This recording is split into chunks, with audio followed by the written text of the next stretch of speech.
Hello guys, welcome back to our channel at Gaming Basics. Today in this video, we'll see what are the best Valorant agents for the map ASCENT.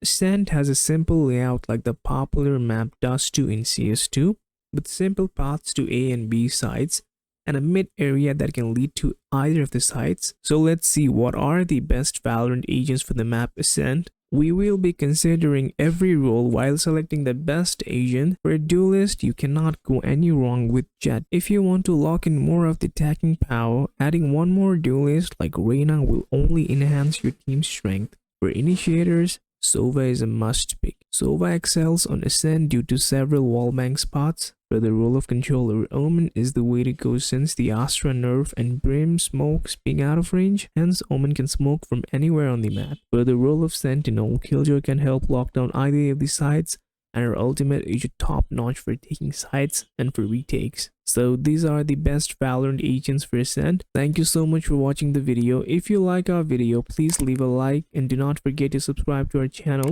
And also hit the bell button icon to get updates for our latest videos, and drop a comment for more content like this. I'll see you guys again in our next video.